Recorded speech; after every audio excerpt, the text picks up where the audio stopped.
Gen Z wants less sex in their movies. And they're destroying the world because of it. Yeah. Well, let's see. This is from the Sundance Film Festival and Variety. Olivia Wilde says Gen Z wants to see less sex in movies and TV because they don't want to see inauthenticity anymore. I'll let her speak for herself. Because OnlyFans is so authentic. Yeah, exactly. Yeah. But let's take a look at what she has to say. I'll start this clip. That's Olivia Wilde. Yeah. Yeah, looking rough, yes. Yeah, she looks like my stepmom now. It's the Palpatine effect. It's a villain. Well, she could sell advertising on her forehead. Let's see what she has to say. Studies say that Gen Z, almost half of them don't want to see as much sex on TV and movies. So what do you think Gen Z doesn't understand about sex? I don't know. I think Gen Z is pretty smart. I would never dare to say they don't understand anything. I think they understand a lot more than the rest of us. So I don't know where that's coming from. It's interesting.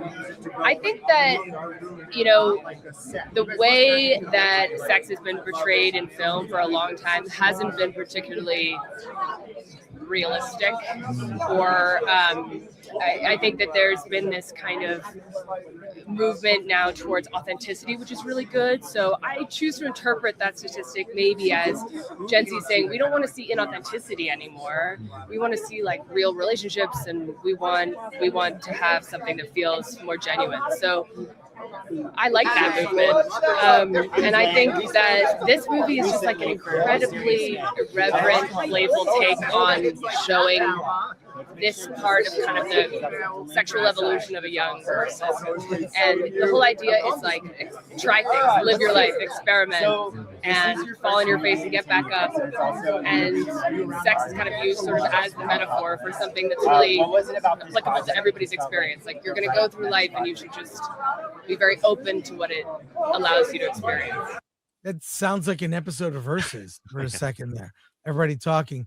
What do we think about what she has to say? And I've heard this before. This is not a new information about Gen Z. No, I mean, I think it tracks, man. I mean, they've said that Gen Z has less sex than any other generation, right?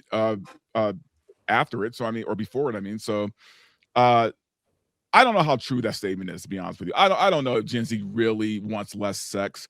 Like Rob said, OnlyFans, OnlyFans is one of the biggest platforms in the world, right? I mean, next to X and maybe Instagram and TikTok, then there's OnlyFans right underneath it. So to say that Gen Z wants less sex, I doubt that. No, but they don't want to relate to a real person. I think there's performance anxiety like we've never seen before. There is a lot of insecurity. There's a lot of it's a different thing than it used to be. And when you see, I mean, look at your female it's not the female population moves over to OnlyFans and sex becomes completely commodified. And what do you do when you've grown up watching porn your whole life? Yeah, no, Rob, and I agree with you, because I mean, back in our day, man, like we didn't have like porn that accessible to us, right? No. I mean, we had you had one VCRs in the family room, and how are you going to get alone time to watch Devil and Miss Jones? Exactly. We had movies. I mean, we did have R-rated movies like Body Heat and a bunch of other classics. But what was interesting about that was eroticism was coupled with great storytelling. Yeah, it was. So you had movies that were sexy. You also had compelling narratives and really interesting people in them. I still want nudity and sex scenes. I've had porn readily available since I was a teenager, even though I had the early years. I still want sex scenes. I want more authentic nudity in my. They want less heteronormativity sex. I have no implants. One at a time. Someone. I have 4 Gen Z kids, and almost all of them are adults. In fact, my youngest is going to be an adult in a couple of months, and I think a couple of them are almost 30. And I think 30. Well, bless your heart. Let's be best friends, Robert. So I think the biggest issue is when we were all growing up, porn and nudity and all that stuff wasn't like easily available. We had beaten it to the squigglies and stuff like that going on. You had to sneak out with Playboys and everything. We had to work for our When- porn. Yeah. Exactly. My boys did not have that problem. They had the internet. They could look up pretty much anything and it was right there. It was whatever they wanted, whenever they wanted Yeah. it, right then and there. And all 4 of my kids, who are now adults, are all very much, they don't want to see that shit on TV. Like, they don't really care for it. They think it's in bad taste. They see it as, you know what, anybody can bone, anybody can do that. That's not what's impressive to me. That's something that should be kind of held sacred. So maybe I did a really good job raising them, but they're onto something here. They've just been inundated with it so much that they're like, that's not what we want to see anymore. That's not what entertains us. Well, It's there's a literally difference, though. everywhere. There's a difference between sex scenes and eroticism, right? Absolutely. Like when I think of a sexy movie, to me, the sexiest movie of all fucking time for me will always be 9.5 Weeks. 9.5 Weeks it's embedded into my brain, right? And there was there was a sexiness to it. Even when they weren't having sex, there was a sexiness to it. Great story, man. There's the masturbation scene to artwork in that movie. It was amazing. Mickey Rourke, man, looking better than he's ever looked, man. Kim Basinger. But that kind of storytelling is gone, right? So yeah, I guess if you're just left with random sex scenes, it doesn't feel like anything, right? It's just. Well, I am curious as to why Gen Z. Well, because the question the reporter asked was, "This is the statistic that we pulled, or whatever," and his question was, "Why don't they understand sex?" I think he kind of made a leap to a conclusion from that. I'm curious as to what actually is the reason for that.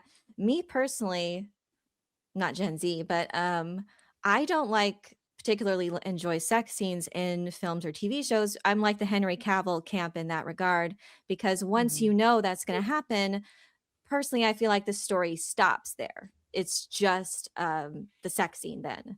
And once you know that's going to happen, that's when that story, okay, we know that's what's going to happen.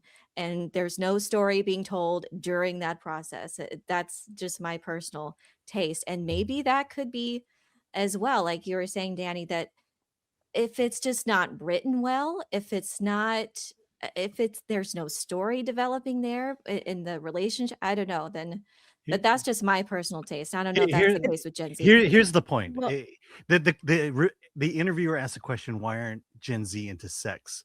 When the real question is, why isn't Gen Z into romance? There you go. Yeah. That's what it is. Yeah. There it is. That's what it is. That's because it. The That's poll is it. not, it's not, yeah, the poll is not just about sex, it's about romance. They are very turned off by romantic aspects in storytelling, because the romance will eventually lead to a sex scene. They want platonic relationships in their movies. They want movies focused on friendships, asexual friendships. They don't want romance in their movies. And a lot of people blame a lot of different things. They blame that they have like a lack of communication skills, lack of making friendships. So when they watch these movies, they feel like, oh, okay, like, it's something that I want, like friendships. It sort of like fills that emptiness or whatever, that thing that they're missing. So, and they also want, on top of that, they want to see more animated films. So I think that it's just a lack of, almost like a lack of maturity within that generation as well. I think it's that, and it's so much of the sex scenes and also the queer pairing. Like, my daughter was watching Wednesday, and I don't know what the roommate's name is off the top of my head, but she kept seeing all the shipping for Wednesday and her roommate, and my daughter was like, what the F, man? Like, why can't people just be friends? What is wrong with that? Yeah. Why can't I watch a show with friends anymore? It stressed her out so bad. She just wanted to watch something where there were friends. And I got to thinking about it. Like, you're right. Like, why is it every time my kid goes to turn on a show, they end up making out or ending up in a romantic relationship? And I have to wow, well, that's not the this case is with what you're Wednesday, watching. though. You just mean Yeah, I know, gratefully. gratefully. Yes. Well, that's yes, interesting yes, too, yes. because of the shipping, though. Yes. Like Well, all of the shippers are the people worst. like They shipping. They're them the absolute But even worst. in Wednesday and Enid are genuinely That's her just name. friends. Yes. And but yeah, I saw that too, and I see a lot of that. Like what? Because That's why friendship they stories did are great. that. I love That's those. why they I did love that. friendship That's- stories. Yeah, that's why They they don't did want that. So the romance. They people don't want that are- sex scenes, but they want to ship someone. It's weird. Yeah, no, that's but why they every do that. series. That's why they write the characters like that, so that the audience member, whoever they're watching, can form their own type of relationship with them. Like they encourage that type of thing. Mm-hmm. Right. But they're if getting every sick of it. show, we'll get through it eventually. If every show had a man and a woman in it, and every series eventually you want those two people to Mulder and Scully, Mulder and Scully. go back, Sure. even, Emma right? Diane. Dawn and Xander in the beginning of Buffy. That is just the way. If there was a man and a woman, because men and women like each other, generally speaking, people ship them. But because they've taken that out, and most shows don't have that, you start shipping everyone. That's why sex is confusing, because they've told them there's a billion different genders and a billion different, so they're fucking confused on it. But then sometimes it does make sense, and it should be there, i.e. a pluribus, where the sex scene with her at the end is super important because it means she finally gave in to the my point is sometimes it can be done, but many times they're not doing it for the Bones. Well, with a good and same writer, shit, yeah, it can be Castle, done. but they're not doing that. Right. What's his, guy from X-Files? The David Duchovny. No. Creator. Why can't I say Chris it? Carter. Oh, Chris Carter. Hey, thank you, Chris Carter. He said all the time that once you put Mulder and Scully together, show would be over. I agree. Yeah. Yeah, it's I like agree. And you know Moonlighting. what? And we saw that back in the day. If you're an old timer like me, you saw that with Moonlighting, right? The minute that Bruce Willis's character hooked up with Sybil Shepherd, show was over, right? It just floundered after that, right? After the second season. So yeah, that's the formula. It's like if you don't keep that tension there and you finally just let them give into it, then you might as well make that your series finale. Yep. Because there's nowhere to go after that. Yeah. And someone needs to put together a forehead bumping. We've seen so much of that replace romance in movies where there should have been a kiss and there's a forehead bumping. So I don't know. I agree with Alan. Romance. Also, I agree with Elaine. Once and they used to very gratuitously, especially in the 80s, there'd be a sex scene, the story would stop, and they just for a long moment show you a sex scene, which was unnecessary.